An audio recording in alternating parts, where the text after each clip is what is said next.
Dawn, the Self-Esteem Queen, with another edition of Ask the SEQ. And it's early. Sorry. I appreciate you guys for watching me in the dark. First question says, hello, I've seen a few of your YouTube videos answering people's questions, and I would greatly appreciate it if you could answer mine. I am 25 years old, and while I've been deemed the girl who has it all together, I'm not and I don't. Well, I do, but I don't. Academically, I'm great, currently a grad student with a 4.0 GPA. Physically, I'm average. Spiritually, I would say I'm still a baby in Christ. Interpersonally, I have people who call me their friend, best friend, and even sister, but I don't feel a deep connection with any of them, and I don't feel like a lot of the friendships are real. They are very surface level and mainly maintained via text. I was raised in a decent home, had all of the material things, but had an overly critical father and an emotionally absent mother. I've always viewed myself as the quiet person, the introvert in public who was outspoken among friends, the person who knew right from wrong and adhered to that for the most part. Also the person who knew a lot simply because I pay attention and have older siblings. I grew up in church, and by nature, I'm a cautious person who doesn't do a lot of things by choice that my peers do. 25 years old, still a virgin, don't smoke, don't drink. I know this doesn't make me better than anyone, and it's not something I broadcast either. It's simply the way I am. I've been accused of thinking I'm perfect way too many times. It has been brought to my attention many times by, quote, friends, end quote, and peers that I'm a mean person. I don't want to believe this, but at different times in my life, I guess it was true. I've been labeled as negative, but I can't bring myself to accept this label because while I may have my moments, I've been over backwards for friends, and I view myself to be quite optimistic and ambitious. When it comes to being mean, I know I used to be a debater and someone who always wanted to be right. And if I'm being honest with myself, I know I've been harsh with my girl.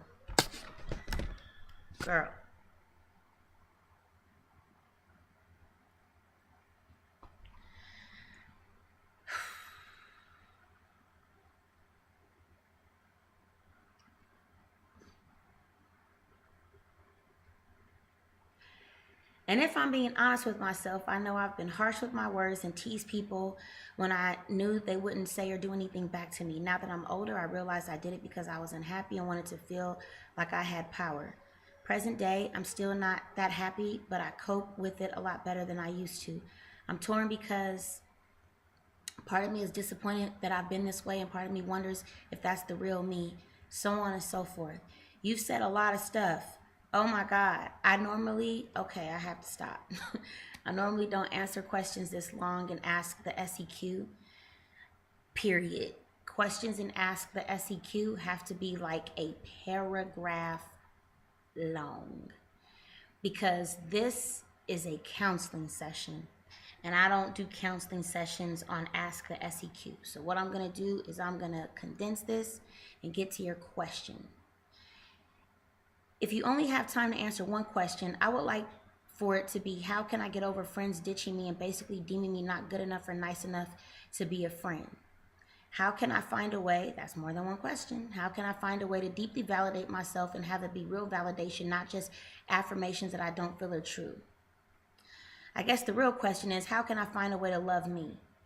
I know you're human like me, but I just want and need some advice. Go ahead and tear me to shreds if you must. I can appreciate honest feedback coming from you. Okay, so let me just say this.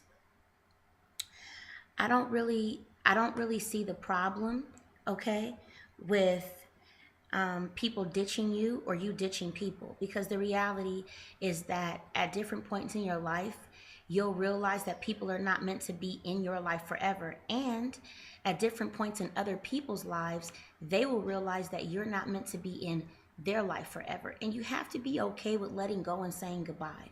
I know that sometimes it's difficult because you feel like it's rejection, but the reality is that as long as you love yourself, which it sounds like you're having some self-love issues based upon some things that you've dealt with in your past,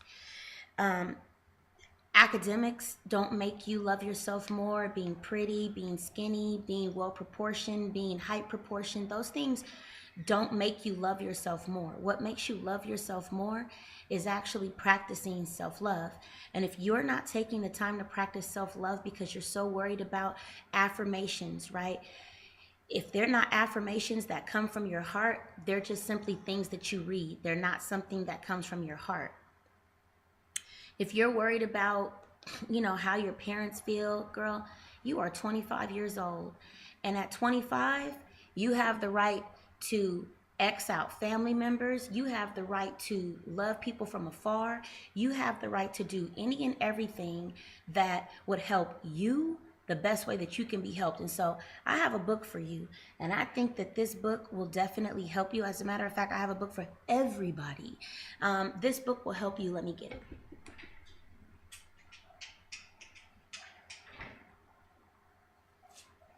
Okay. This is a book that you're going to want to read. It probably doesn't look like this. Is the old copy. The Value in the Valley by Iyanla Vanzant. This book is old, and it never gets, it's timeless really though. It's really, really timeless, okay? So, The Value in the Valley, right? You need to go pick this book up. And this book, I promise you, will help you. And if you cannot afford my coaching fees, this is the closest thing that you can get to being coached by me. You need to pick up this book as soon as possible. And you need to pick it up because you need to learn how to love yourself more. And you need to realize that some of the things that you're dealing with can be undealt with just by simply having a reminder. And this book will be a great reminder of you, because there are a number of valleys that you're currently in. And I can't go through them all right now. One valley is the valley of understanding. One valley is the valley of non-resistance. One valley is the valley of love. And the other is the valley of knowledge and wisdom. Girl, go pick up this book and thank me later.